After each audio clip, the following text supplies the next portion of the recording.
மாசத்துக்கு 2 டைம் வாங்கிடுவோம். சரி வெளியில் போகணுமா? இல்லை வெயில் நல்லா. அப்புறம் நீங்கள் வீட்டுக்கு நம்ம டெலிவரி கொடுத்துட்டோம். மாவனி லாப கஸ்டமருக்கு பெட்டு பார்த்துட்டு இருக்காரு. ஆனால் பெட்டு எப்படின்னா இருக்குண்ணா? பெட்டு நல்லா இருக்குமா? பெட்டு நல்லா இருக்குங்கண்ணா. இவர் வந்து ஸ்டோர்லேயே வந்து விசிட் பண்ணி வாங்கினாரு. எப்படின்னா உங்களுக்கு ஒர்க்லாம் நல்லா பண்ணி கொடுத்தோம். எல்லா வீடியோவும் போட்டு காமிச்சிங்க, பரவாயில்ல, நல்லா இருக்கு. சைஸ் வேற சைஸ் போட்டு பண்ணுங்க. சரி சரிங்கண்ணா. அந்த அளவுக்கு பண்ணி எதிர்பார்க்கலாம். பார்த்துட்டு உட்காந்து படுத்து யூஸ் பண்ணி தான் ஆர்டர் கொடுங்க. பரவாயில்ல, இவரு நம்ம ஃபாலோ பண்ணி இந்த செய்கிற வழக்கமான போட்டு கொடுத்தாரு. நல்லா வச்சுருக்கோம்.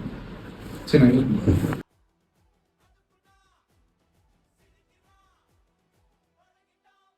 நல்லா இருக்கு. நல்லா இருக்கு. ஓகே, யூஸ் பண்ணி சொல்லுங்க. ஃபினிஷிங் நல்லா இருக்கு. யூஸ் பண்ணி பார்த்துட்டு நீங்க கேக்குற மாதிரி பண்ணி கொடுத்துருக்கீங்க. போல்டிங் டைப் கேட்டீங்க. அதான் அங்க ஒரு மெத்த இறக்கிட்டு வந்தோம். அந்த வீட்டு பின்னாடி ஒரு 500 மீட்டர்ல அதுக்கு ஜிப்பர் டைப் கொடுத்துருந்தாங்க. அது இறக்கிட்டோம்னா அது இதே மாதிரி தான்.